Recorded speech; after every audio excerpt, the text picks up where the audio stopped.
conectado el gobernador Jorge Capitanich. Gobernador, no sé si usted nos recibe bien.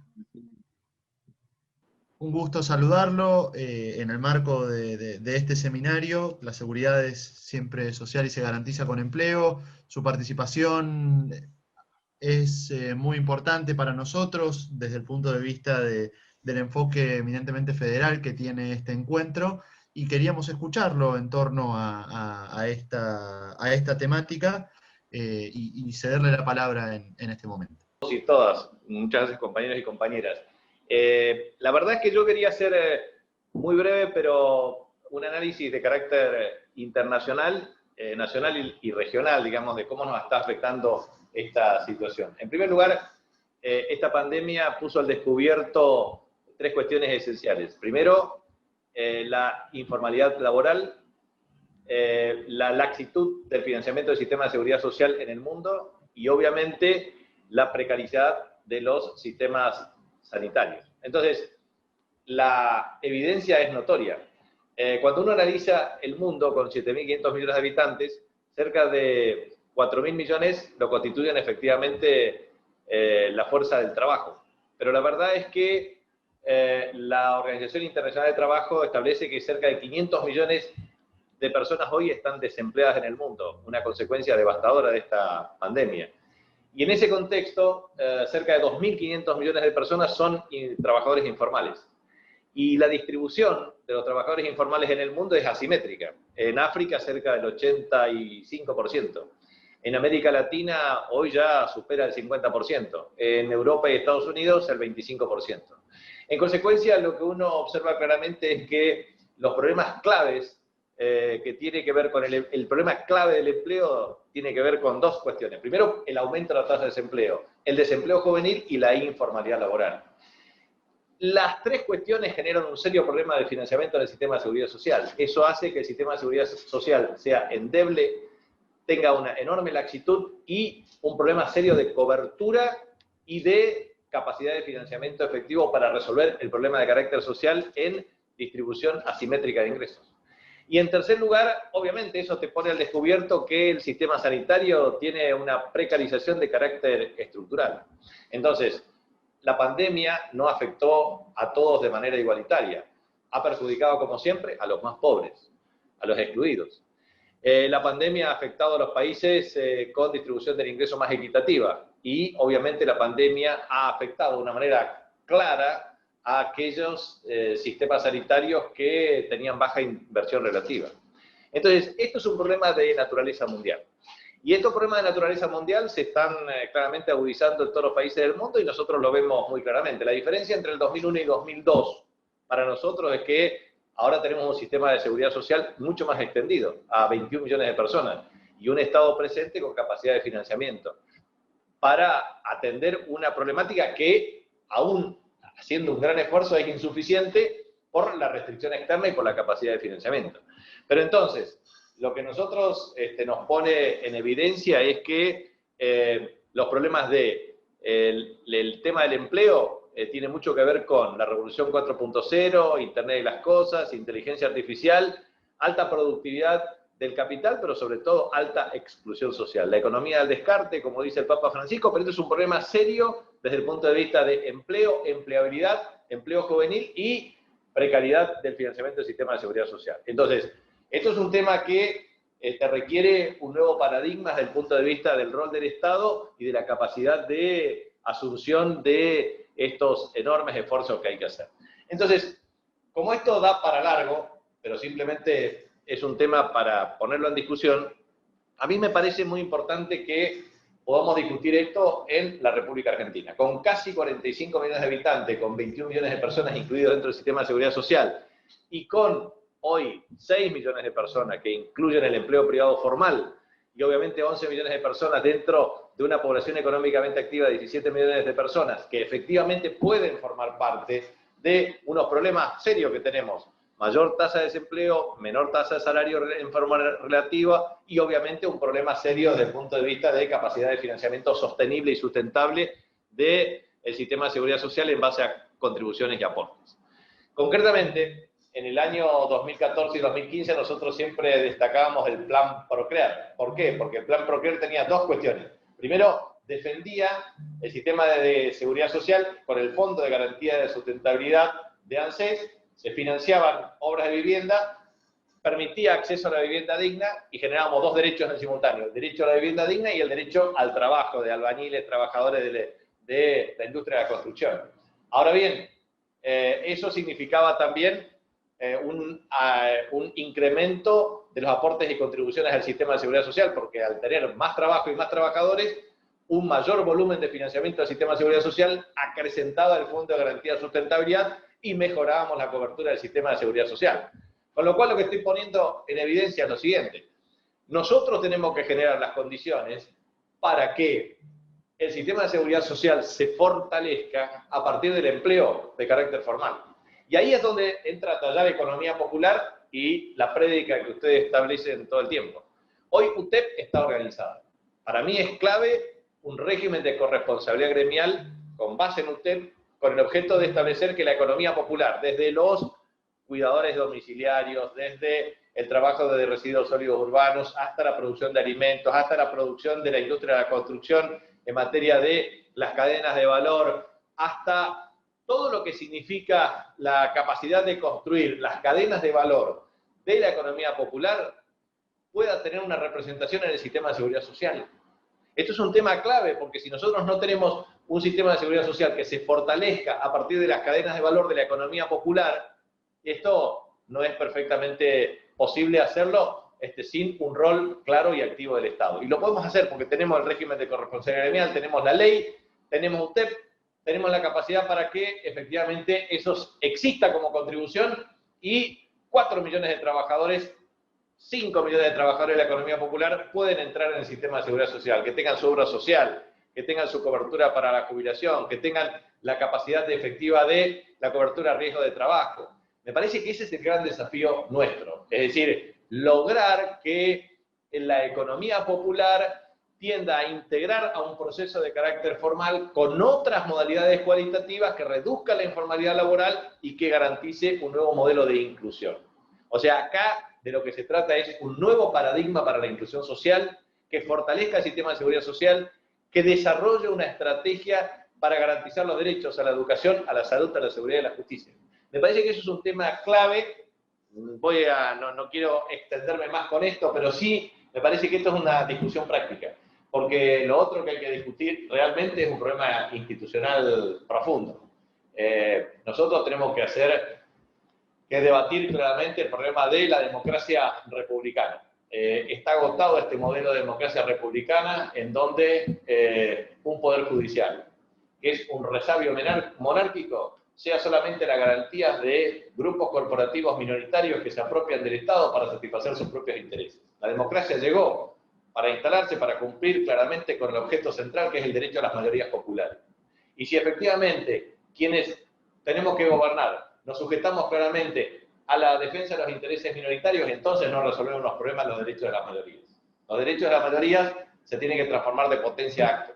Y para transformarse de potencia a acto tenemos que tener la capacidad de una reforma profunda del sistema judicial. Eso que tiene que ver desde la periodicidad de los mandatos hasta la erradicación de la incidencia corporativa. Pruebas al canto. Cada vez que se habla de una reforma judicial, hay todo un entorno que objetivamente pretende extinguir estas decisiones que tienen que ver con la transformación. Pero lo que nosotros necesitamos es resolver las tensiones de la democracia entre libertad e igualdad. No somos libres si nos morimos de hambre. Segunda cuestión, la tensión entre representación y representatividad. La representación puede ser formal, la representatividad tiene que estar legitimada en la base popular. Tercer tema, legalidad y legitimidad. La legalidad puede dar un origen solamente de representación a una mera representación formal. La legitimidad tiene que ver con el respaldo de las grandes mayorías.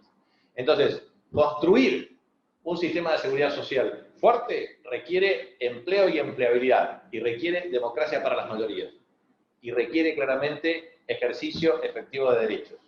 Entonces, sin ejercicio efectivo de derechos, la democracia definitivamente tiene una visión plenamente reduccionista. Por eso me parece que es muy importante como conclusión es desarrollemos a través de la economía popular un sistema de seguridad social más fuerte, a través de un régimen de corresponsabilidad gremial que nos permita garantizar los derechos de estas mayorías excluidas que son efectivamente el descarte de esta sociedad. Me parece que tenemos que plantearlo con absoluta evidencia, estamos a un paso, tenemos todo el marco regulatorio, lo único que hay que hacer es implementarlo. Y ustedes son los arientes indispensables de esto. Yo se lo he planteado en varias oportunidades a Daniel Arroyo, se lo planteé a Claudio Moroni, se lo planteé a Alberto también, y creo que ustedes saben mucho de esto, lo podemos hacer, y sería muy bueno antes de fin de año que el sistema pueda funcionar, porque verdaderamente sería una de las condiciones esenciales para lograr mayor equidad distributiva y mayor ejercicio de derechos e igualdad de derechos en materia de seguridad social. Nada más. Muchas gracias por el tiempo. Gobernador, muchísimas gracias por su tiempo, por el claro diagnóstico y además por la propuesta o por este empuje en el sentido de garantizar la seguridad social. Sabemos de los tiempos acotados, así que lo excusamos y le agradecemos nuevamente su participación. Un gran abrazo federal y muchísimas gracias por su tiempo. A continuación, muchas gracias. Tenemos unos minutos más, considerando que siempre nos extendemos. El tema que acá nos compete tiene que ver con la seguridad, digamos, con la seguridad que se garantiza con empleo.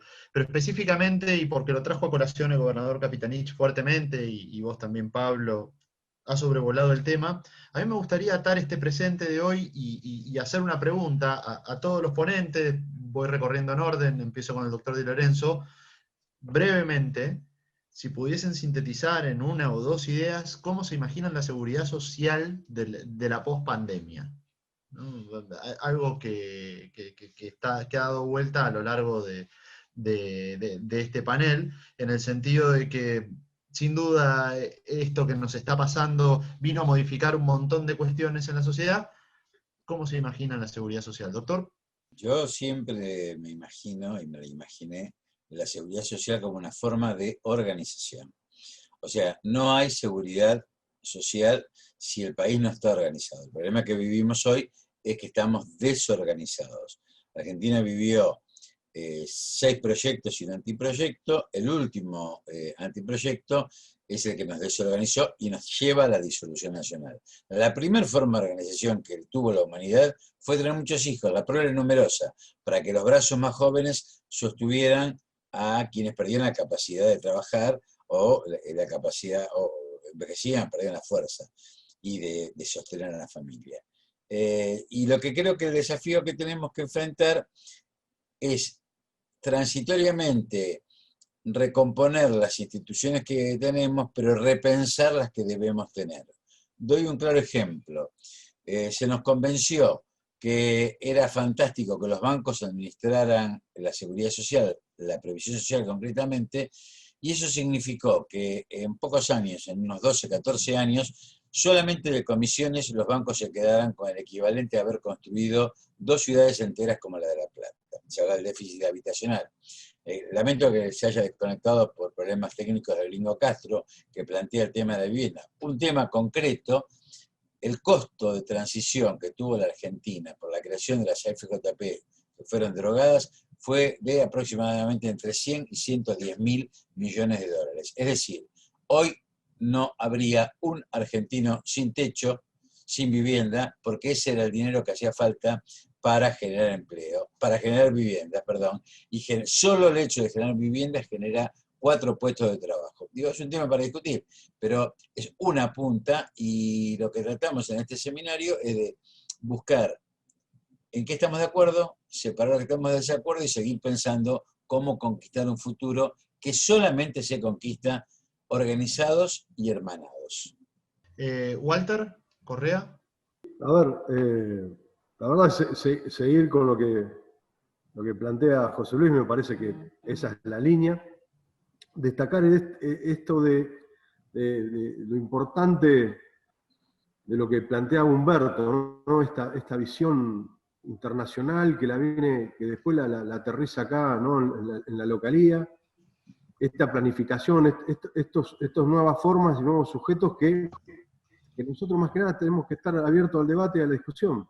O sea, y el ensamble, me parece a mí, que lo hemos hablado con Leo también, entre los sectores del trabajo, tanto de las pymes como de los trabajadores, de las trabajadoras organizados, es cómo nosotros profundizamos el desarrollo de las cooperativas, cómo nosotros profundizamos la convivencia de todos los sectores, porque, vuelvo a insistir con esto, ya hay un plan del Círculo Rojo, así que amerita por sobremanera que nosotros tengamos nuestro propio plan y lo elaboremos nosotros. Yo creo que estamos plenamente en condiciones para articular esto, ¿no? Estos compañeros, estas compañeras, esta parte que queda excluida de integrarnos en armonía, consolidando fuertemente los sectores. Esta es mi posición. Humberto. La respuesta está surgiendo de la acción. Es decir, a diferencia de que estemos pensando para inspirar acción, la acción que están desarrollando los movimientos populares nos inspira a nosotros y nos permite ordenar el pensamiento. Creo que efectivamente es necesaria digamos, una profunda modificación, no solo del sistema de seguridad social, sino del Estado completo como forma política, transformando de modo que sea expresión de este nuevo proceso. Es decir, la economía popular es la economía del futuro, no es un periodo transitorio o un parche, sino que es la economía que está destinada a reemplazar globalmente el total de la economía, en todo el mundo. Es decir, creo que este es el tránsito preparando Francisco con su convocatoria de economía. De manera que desde este punto de vista creo que la seguridad social debe estar en manos y organizada y planificada desde el Estado, desde el nuevo Estado que surja o emerja de la pospandemia, pero también con una fuerte participación de la organización de los trabajadores de la economía popular y de los que siguen todavía en la economía de mercado. Es decir, me parece que con estos dos elementos, organización y participación popular directa en el Estado y en la administración de la seguridad social. Para ir cerrando, ya a partir de ahora, reorganizarnos como sociedad, apostar por más tierra, techo y trabajo, que es lo que a nosotros nos representa. Yo comparto la mirada del Papa Francisco de la pandemia. No vamos a salir iguales. Salimos mejor o peores. Y para salir mejores hay que tomar decisiones. Y las decisiones las tenemos que tomar ahora. No va a ser neutral el daño a la matriz productiva que está haciendo la pandemia. Yo a veces veo que se habla de la reactivación, que ya estamos en una reactivación, que el consumo de la energía se está recuperando. Sí, se está recuperando el consumo de la energía, pero hay 30.000 empresas menos. ¿Quién está produciendo en sustitución de nuestras pymes?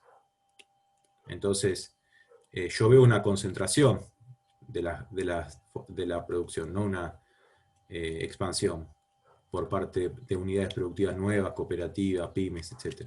Entonces, tenemos que tomar decisiones estructurales ahora para cuando llegue la vacuna tener las mínimas herramientas, las mínimas, te diría, para empezar a dar esas cuestiones de fondo que son desmonopolizar, desconcentrar, crear un salario digno, formalizar masivamente trabajadores en la economía, lo decía Pablo recién, el capitalismo que estamos viviendo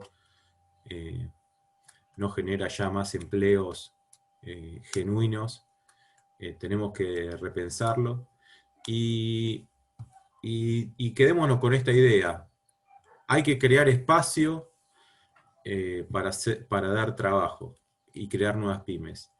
Y a los muchachos que son dueños de empresas extranjeras hay que decirles, hay dos formas de hacerlo. O lo hacen voluntariamente o lo hacemos nosotros desde el gobierno nacional y desde el Estado y de las fuerzas populares. Y ahí yo quiero transmitirle a los compañeros y compañeras que la política no se define desde el gobierno nacional solamente. Digo, la política del movimiento, ¿no? El gobierno tiene un rol que es gobernar, pero hay muchos actores institucionales en el repertorio. Por lo tanto, si nosotros vemos que nuestros compañeros que están gobernando necesitan más herramientas y estamos convencidos de que esas herramientas hay que ponerlas en la práctica, bueno, tenemos que ir a solicitarlas, a demandarlas y a proponerlas. No esperemos que todas las soluciones las haga el San Alberto, porque Alberto trabaja 24 horas para todos nosotros y está haciendo lo que está haciendo de manera increíble, pero me parece que sería facilista de nuestra parte no cumplir nuestro rol como dirigentes. Aportemos las nuevas herramientas que necesite, sin dilaciones, porque el tiempo se pasa. Eso. Para mí es muy importante conservar estos espacios para la reflexión. Me parece que seguir articulando los saberes populares, los saberes que están en el movimiento obrero, los saberes que están en las pymes, en el mundo del trabajo, seguirlo articulando y seguir pensando instituciones, nuevas instituciones para el desarrollo, creo que son claves. Es decir, yo soy pesimista con las posibilidades que tenemos con las instituciones actuales. Tenemos que ir creando las instituciones que hacen falta para el desarrollo. Porque no son instituciones, por ahí alguien, creo que Leo lo dijo, estas son instituciones para una agenda del subdesarrollo. Entonces, pretender con las instituciones del subdesarrollo el desarrollo es una contradicción. Parece que tenemos que trabajar en pensar nuevas instituciones por un desafío que nos permitan el desarrollo económico y social. Parece que, y bueno, parte del ejercicio de pensar lo nuevo tiene que ver con este tipo de espacios donde podemos interactuar y donde surge lo más importante, que es la creatividad, la imaginación, que es el faro para crear lo nuevo. Así que nada más, muchas gracias. Estamos un poco excedidos de tiempo y todos tienen sus respectivos compromisos. Agradecerles a todos y todas por todo este tiempo de conexión, de pensamiento y de participación que hemos compartido, e invitarlos el día 14, dentro de 2 semanas, el día 14 de octubre, al último de estos 3 encuentros, o por lo menos de este primer seminario. Ya veremos si hay nuevas instancias, pero el día 14 a la misma hora, los invitados: Emilio Pérsico, va a estar Raúl Silverstein, va a estar María Fernanda Silva, que es la embajadora argentina en el Vaticano, y va a estar el gobernador Ricardo Quintela, gobernador de La Rioja, y Víctor Santamaría, dirigente del SUTER. Así que con esta invitación y agradeciéndoles a todos y todas nuevamente por su tiempo y por su participación, nos despedimos hasta dentro de 15 días para el último encuentro.